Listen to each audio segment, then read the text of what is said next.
All right, Shalom. First and foremost, I want to give all praises to Yahweh, Ba'ashem, Yahweh Shai, Ba'ashem, Harakakadash. I want to give double honors to the apostles of Great Millstone who we want to teach well. And I want to say Shalom to the hopeful elect. All right, your brother Karadazar back with another lesson through the Spirit and Power, Yahweh Shem, Yahweh Shai. And this lesson is called The Evil Eye. All right. All right, our eye, man. It is called the gateway to the soul, just things that people say in the world. But what we see with our eyes, man, it tends to affect us, okay? All right. And the lesson is intended to speak about the eye because the things that we see affect us in negative and positive ways, man. Okay. So I'm going to get right into the scriptures. All right. So this is Sirach chapter 31, verse 13. Remember that a wicked eye is an evil thing, and what is created what is created more wicked than the eye. All right, so the eye is the most wicked thing, man. All right, what you see, okay, has a heavy influence on you, man. All right, let me see. People like money, people like food, people like power and fame, and all those things are seen by the human eye, and that human eye, sends a message to your brain to say that you want more of this or you want more of that. All right. And in turn, that turns into greed. All right, but let me finish reading. Therefore, it weepeth upon every occasion. Stretch not thine hand, whithersoever it looketh, and thrust it not with him into the dish. So this chapter, a portion of this chapter is talking basically about table manners. How to be around, brethren, and not to be a glutton and such on, so on and so forth. But the human eye, man, it causes, individuals to, this right here, stretch not thine hand, whithersoever it looketh. It causes us to, to be greedy, man. It causes us to do things that are not, beneficial to us, so on and so forth. But let me get this word right here, covetousness. All right, it says covetousness. All right, and covetousness is caused by things that you see. All right, and envious eagerness to possess something. All right, if you didn't know to possess it, or if you didn't know what it was, you wouldn't have never laid eyes on it, and you would have never wanted to possess it. All right, envy, a feeling of grudging admiration and desire to have something that is possessed by another. All right. And we're going to get a scripture on that because there's a law that says, covet not thy neighbors. So this, that, and the third. All right. And it says, covetous extreme greed for wealth and material. And your eyes are greedy, man, because of the things that's in this world, man. All right. It causes you to want more of this or want more of that, man. And we got to be mindful of what we lay our eyes upon, man. So let me see. Deuteronomy, I think it's 5.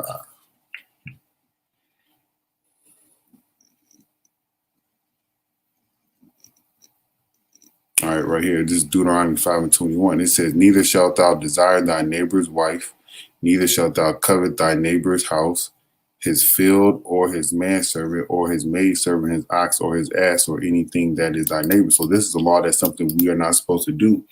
But living in this world, we have been conditioned to be, envious. We have conditioned to be covetousness and greedy individuals, man, based on the things that we see in the world, man, based on what the eye has seen. All right. And I want to read this right quick. I found this kind of interesting because I never looked at how the eye affects the body. It says the retina then sends nerve signals and are let me slow down. The retina then sends nerve signals are sent through the back of the eye to the optic nerve. The optic nerve carries these signals to the brain, which interprets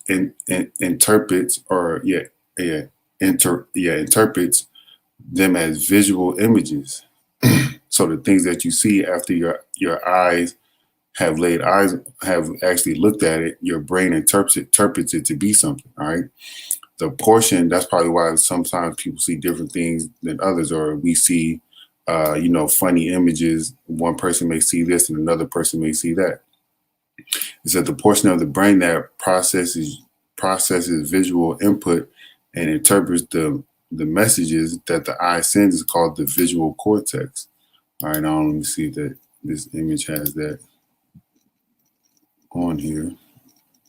All right, the optic nerve is talked about on there, and I don't see the visual cortex on there, but I'm gonna look it up.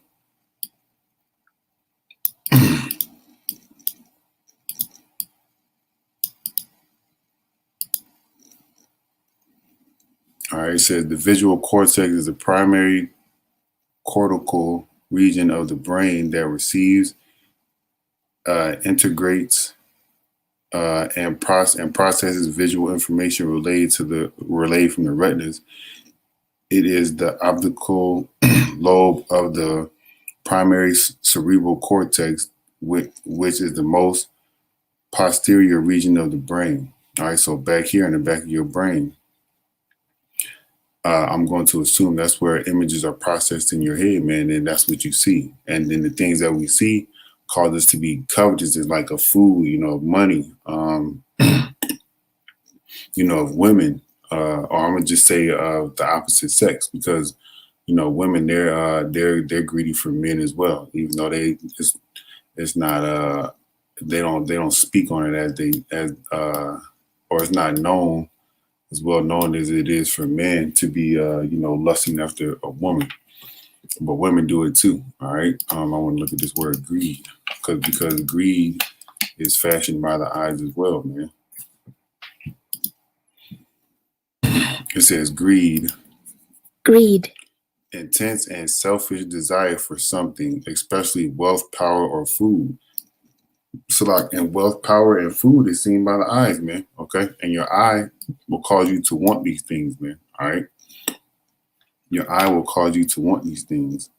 Like you got Mr. Krabs over here. We know he likes money. He's greedy for money. All right.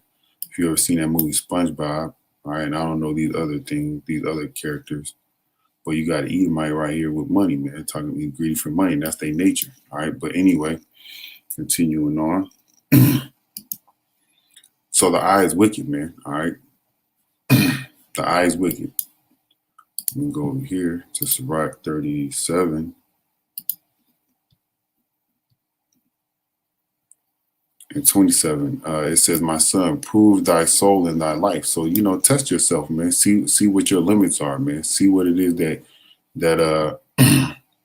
basically gonna finish saying, and see what is evil for it, and give not that unto it. So see what you are able to handle. See what you are not.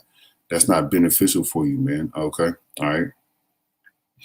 And it says right here, for all things are not profitable for all men, neither have every soul pleasure in everything. So not everything is for every man, but try yourself, man. Test yourself, but don't do it in a wicked manner. Don't be out here, coveting somebody else's, belongings, their wife, or coveting money. All right, because right here it says, I think it's in James. I typed in for, I said, so it should be for the love. It's First Timothy, Salak, I said James, but it says, for the love of money is the root of all evil. All right. Which while some coveted after, they have erred from the faith and pierced themselves through with many sorrows, because money brings sorrows, man. But what is it that we see that makes our people want money? All right. We see on TV, people have these nice houses. The people have these jewelry. People have all the individuals of the opposite sex. They have these nice cars. They have these fancy clothes. They have the things of the world, man. So, the eye will cause you to want money, man. All right, it will cause, and that money, all right, can bring power. All right, and that money can bring, well, it brings wealth, man, to a certain extent. All right, and those things are what the eye sees, man. And the eye is an evil thing, man. It's just the lesson. The point of this lesson.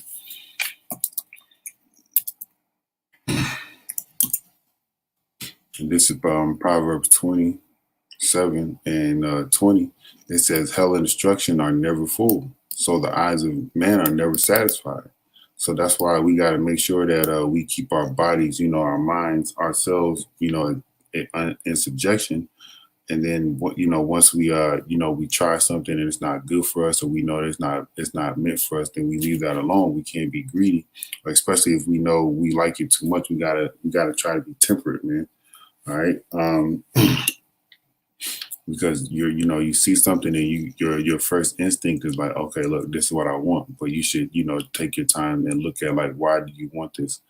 What is this going to do for you in the long run? How is this going to profit you, and it says, hell and destruction are never full. All right. We living in hell, man. Okay. All right. We living in the worst place on earth, man, and it's Babylon, man. So this place is hell. So this place is never full, man. Okay. All right. But you can control yourself. We got to pray. All right. How about Shemal Shai to, lead us in the way of truth. All right. And give us the mindset and the spirit to be tempered, man, no matter what it is that we see or we may come across. I got, 2 more precepts. This is Galatians chapter 5, verse 22. Verse 22. But the fruit of the spirit is love, peace. It's like love, joy, peace, long suffering, and this patience, man.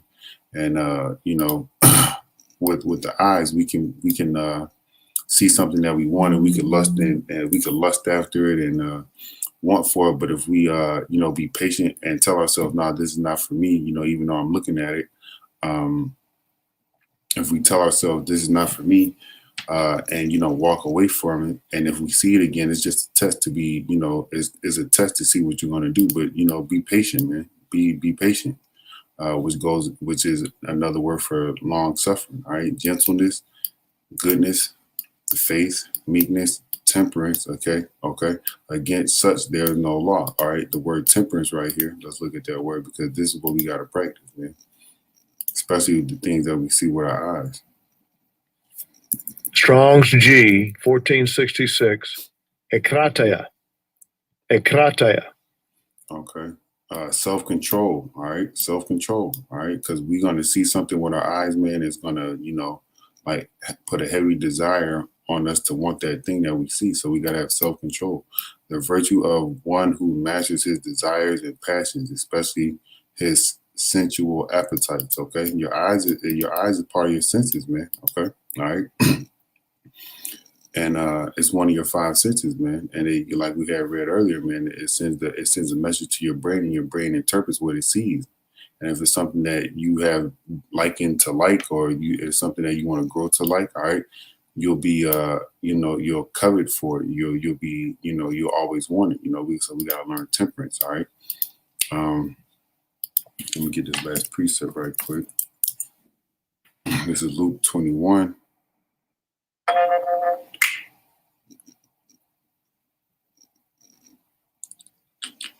I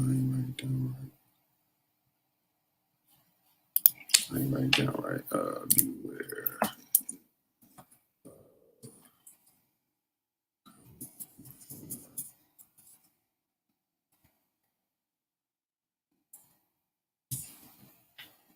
I ain't spell it right. Give me a second. All right, there we go.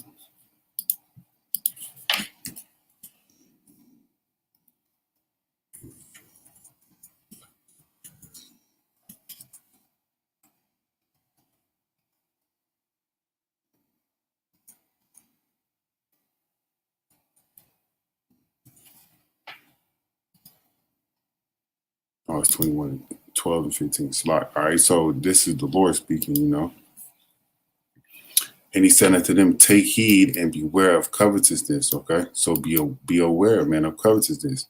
All right, for a man's life consisteth not in the abundance of things which he possesseth. And things that we see, man, we always going to want it in some way, shape, or form. We see something, and if you want it, you're going to get it, but you got to make sure it is good for you, man. It's profitable for you. So let's look at this word covetousness in the Greek. Strong's G 4124. Pleonoxia.